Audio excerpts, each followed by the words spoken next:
You're listening to River City Mystery Podcast, the show that delves into the Evansville and surrounding tri-state area's mysteries, including unsolved crimes, murders, and disappearances. A show that isn't afraid to jump down the rabbit hole to investigate reports of local hauntings, sightings of UFOs and cryptids, among other paranormal phenomena.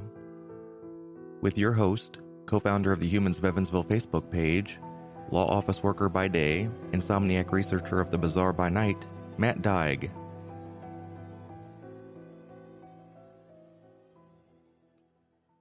Welcome to the third episode of River City Mystery Podcast. Thank you for joining me tonight. We're going to be looking into the disappearance of Theresa Rideout of Chandler, Indiana.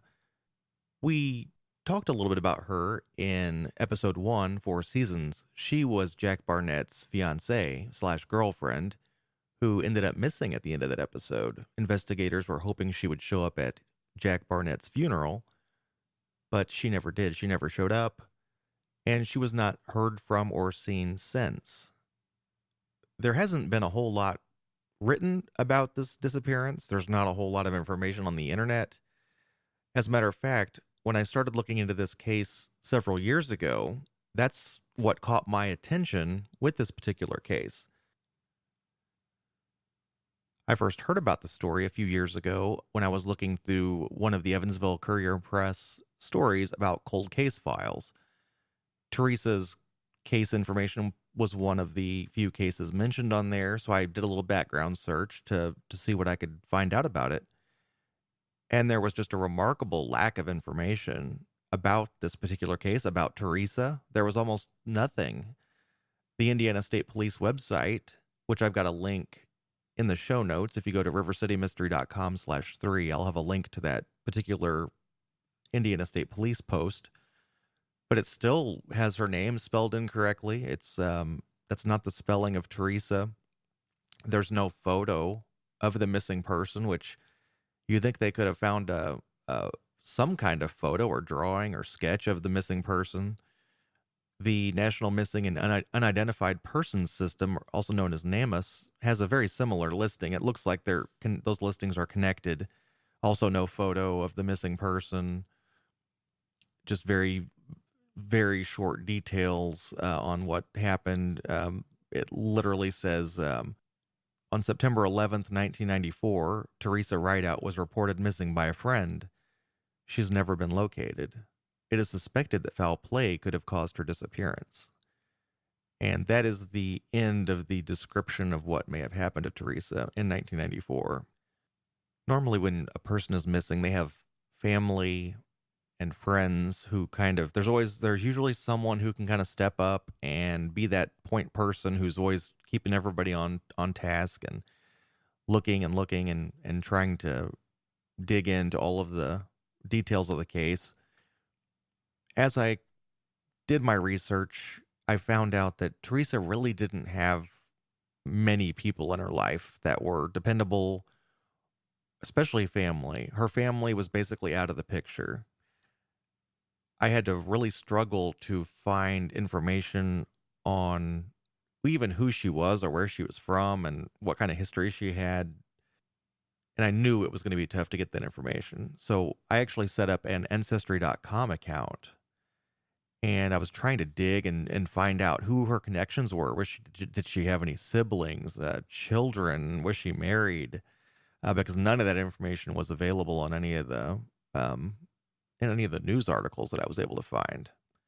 And I was able to find out a little bit about Theresa's family life. She had a mother who died when she was only 6 years old, and her father died when she was 17. She had no siblings, and she ended up going to live with her aunt and cousins in Kentucky shortly following the passing of her mother. Not long after her father passed away, Theresa married Michael Rideout. They lived together in Henderson, Kentucky, and they had one son together in June of 1980. I was able to connect with one of Michael Rideout's relatives on Ancestry.com to ask if she could provide me with any information on Theresa or the disappearance or any kind of family story that she may be able to provide to help me do my research. And she did respond, and she said that's basically a big family mystery that nobody really knows what happened. She was not aware that there was any sort of foul play. She said that Theresa was known to have loved the river. They went to the river. She and Jack Barnett went to the river all the time, along with Theresa's dog, River, who was named River. The belief of that side of the family, which this was Theresa's first husband's family, the belief is that she drowned. They just think she drowned in the river and that there was no foul play and she may have just drowned. According to this person that I spoke with on Ancestry.com, Theresa kept to herself. She really didn't have very close connections with family or many others.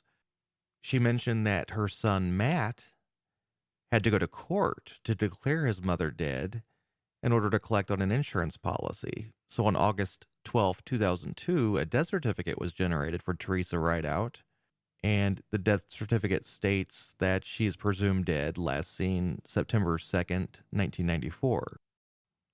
Theresa and Michael divorced in the mid-80s, not long after their son Matt was born. It appears as though Theresa just kind of took off and it was even paying regular payments, or that she was ordered to pay some payments to Michael for his caring for their child. And it doesn't appear as though she had much of a relationship with her son, Matt. Michael ended up remarrying, and he ended up passing away from complications of diabetes at the age of 52. And Theresa's son, Matt, died in December of 2018 in Las Vegas at the age of 38. And with Matt's passing, that was the family that really had anything to do with Theresa. It doesn't appear as though Matt had much of a relationship with her at all, but Michael was her former husband. He was no longer in the picture. So we're not sure where Theresa spent from the mid-80s to the mid-90s. That's not clear exactly. She likely bounced around from maybe living with different coworkers or people she might have known. That's not known. But we do know that she resurfaces in the mid-90s. In 1994, she starts dating Jack Barnett. And according to a friend of theirs, they had been living together in Newburgh for about 3 months before the disappearance. So what exactly happened that day that Theresa disappeared? We have to start off earlier in the day. Now, she had a shift at Burger King. She had to be at Burger King in Evansville on Main Street at 11 a.m. According to an Evansville Courier and Press article, witnesses claim that Jack and Theresa were both spotted the morning of September 2nd, 1994, at the American Legion Capperman Post 44 in Newburgh. Theresa had to be at work at 11 a.m., so they left the post, according to witnesses, at 10:30 a.m. so that she could be at her shift on time, which it appears as though she did make it to work on time. A friend of Theresa's had stated that Theresa's car had mechanical problems and was still parked at the house in Newburgh, so they were both riding around in Jack's red pickup truck. And this is a bit of a sticking point with me that I can't quite put my finger on. I can't quite figure it out. And it's always been kind of like a festering in my head. Jack and Theresa drive from Newburgh, from the Capperman Post 44, to Burger King on Main Street in Evansville so she could make her shift. And it's unlikely that they would have gone to their Newburgh home first before going to Evansville, because there was no mention that she was late that day. That just wouldn't make a lot of sense. So Jack and Theresa drive to Burger King. Theresa gets out of the truck, goes to work. My question would be, did Jack drive off and come back and pick her up at the end of her shift? Because she worked a shift. According to her manager, she was in a good mood. And she said, At the end of her shift, she said, "See you tomorrow," and that was it. There was nothing. There was no weird vibe or anything like that. So my question about the truck is, she was seen driving when she left her shift. Her manager actually asked her to drop the night deposit off. She hadn't worked at Burger King very long, but she had gained the trust of her manager, and everyone seemed to think she was a good worker and dependable enough so that they trusted her to take the deposit with her so that she could drop that off at the Citizens National Bank up the street, which she did. So she was seen driving off from work that night in the red pickup truck. If she did drive the red pickup truck as she was leaving work that night, Jack Barnett had to be in that truck, I think. He would have come back and picked her up unless she dropped him off at home before driving to work, which it doesn't seem like she would have done that. So when she left work, I believe Jack would have been with her. That's my theory. I don't see that posted anywhere in any articles, but I would love to see when she did make the night deposit as well. That deposit was made, and I would love if they had like a camera surveillance to see who was in that truck whenever they made that deposit, if there was something like that. One wonders if they didn't get in some argument on the way home, if it was both of them. Maybe Jack was walking up and down Main Street drinking all day. He was drinking early that morning at the post and continued drinking that day on Main Street while Theresa was at work waiting for her to get off her shift, and maybe he was drunk and something they might have gotten in an argument or something on the way home. Who knows? To me, that's a little strange that it basically, I think Jack had to be in the truck with her when she drove off that night. That's my theory. Just a theory. And for me, that means that something could have happened on the way home. They could have gotten into a big fight or something, and I don't know what that might have been about, but obviously, so it's just a sticking point with me when I was going through the details of this. So maybe you all have some ideas on if that's insignificant or if there's something to that. After Theresa left work that night, made the night deposit, she was not seen again. She never came back and picked up she had some checks at Burger King that were unpicked. They were never picked up. So she also made the night deposit. So if she was planning to make just a run for it and quit, it seems like you wouldn't make that night deposit if you kind of planned on running or something like that. So she didn't pick up her last checks. She just stopped showing up to work after September 2nd, 1994, which was very out of character for her based on comments from her manager. That was not like her. They said that she was dependable, and it would be unlike her for her not to call in sick or to let her know that she wasn't going to be there. Some of the articles talk about some of the friends that Theresa had. One of them was Carl Smith of Newburgh, Indiana. Now, Carl was one of Theresa's closest friends in the area. In one of the articles, one of the Evansville Courier and Press articles, Carl Smith is interviewed, and he says that if she was in trouble, she would come over and tell me about it. We were just really good friends. I probably knew as much about her private life as anyone. She maybe would leave on the spur of the moment for a trip or something, but not without letting someone know. And it's unusual for her and the dog to both be gone. The article goes on to say that Carl checked the river camp that Jack Barnett owned. He actually went with Jack's ex-wife to check out the river camp. Now, Jack and Theresa loved the river, apparently, according to everyone. They went there all the time. They loved hanging out by the river. Theresa's dog was named River. They just, that appeared to be their thing. They went there probably to drink a lot and hang out. He had his river camp. Carl thought that would be a good place to go check.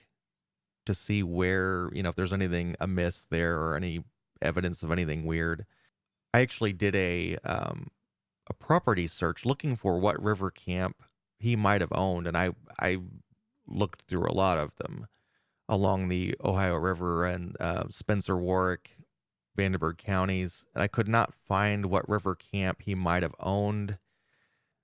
Surely the police would have looked in that particular area, because that would be a place to hide a body if you were going to. I suppose you would be very comfortable and familiar with that area, and you would know the locations that might be easily overlooked.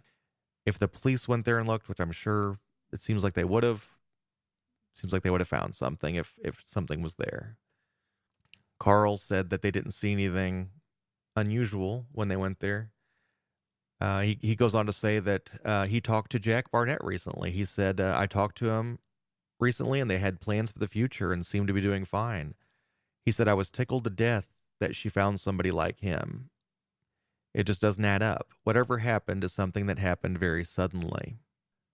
So Carl, who was the closest person to Theresa, he seemed like he was just kind of taken by surprise that all of this had happened. He didn't seem to indicate that there was any abuse or anything like that going on that would indicate that Theresa would have been in harm's way. A few days after September 2nd, this would be on September 6th, 1994, Gail Chapman, who was a friend of Theresa's and who also worked at Don and Donna's sports bar, claims that a bartender who worked at Don and Donna's sports bar told her that Jack Barnett came into the bar that day on September 6th. She said that Jack made no mention of Miss Rideout's whereabouts to the bartender or to anyone at the bar.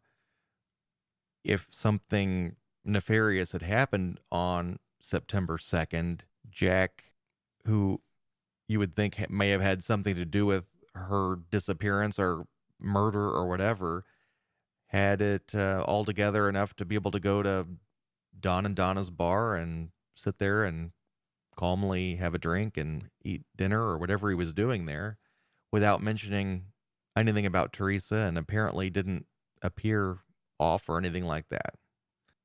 And as I discussed in the first episode, Four Seasons, on September 10th, 1994, so several days later, Jack Barnett checks himself into a motel in Mount Vernon, Indiana, and proceeds to shoot himself in the head after leaving a suicide note to his daughter, making no mention of anything about Theresa in this note. According to Jack Barnett's ex-wife and other friends of theirs who checked out the home, there didn't appear to be anything missing from the home, and there was no body found in the home, or there was no evidence of any sort of struggle. The only thing missing from the home was Theresa's dog, River.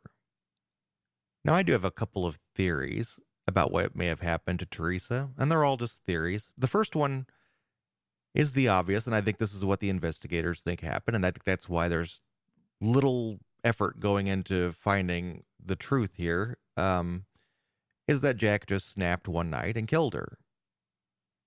Hid the body, killed the dog, hid the body probably at the same place or whatever, dumped him in the river, or whatever he did.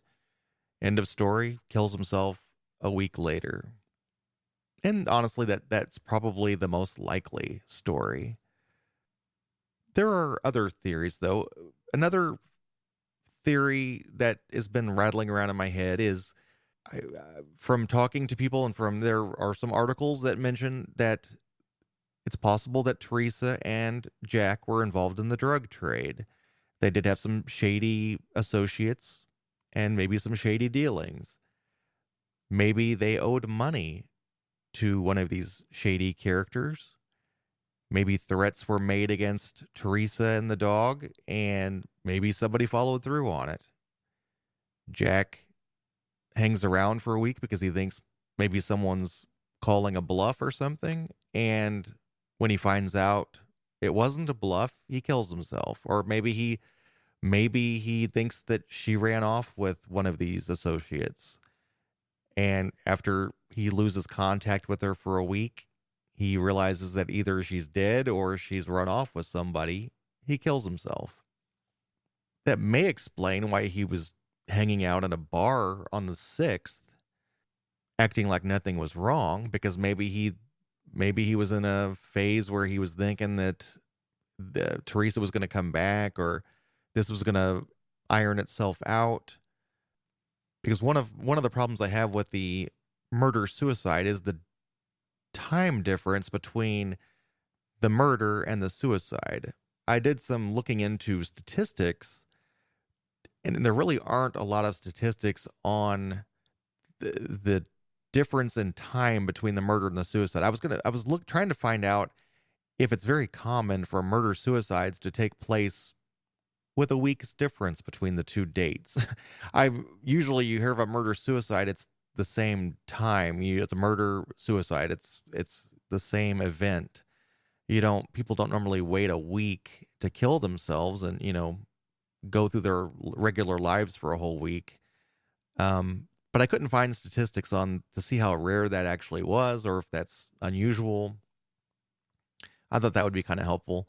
It just seems kind of strange that he did wait a week and, was eating out and stuff like that. Didn't mention anything about it to anybody or act weird to anybody. So we don't know what happened to Theresa Rideout. She's still a missing person. She's still listed on these websites, the Indiana State Police website on NamUs. She still pops up on every once in a while on a Courier and Press article about the cold case files with no new information.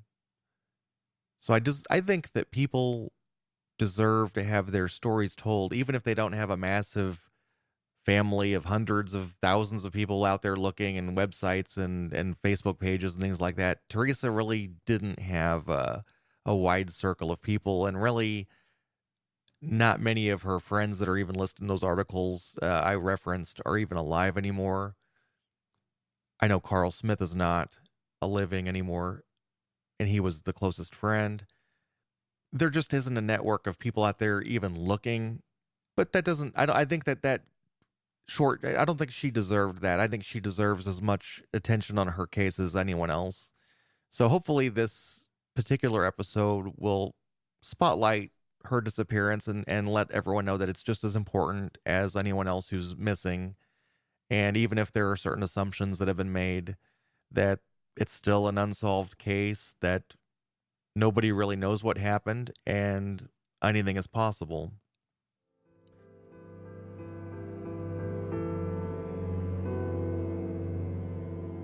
You're welcome to join my Discord server at rivercitymystery.com/Discord if you'd like to share any of your thoughts or theories on this particular case. I've set up a channel for this particular episode.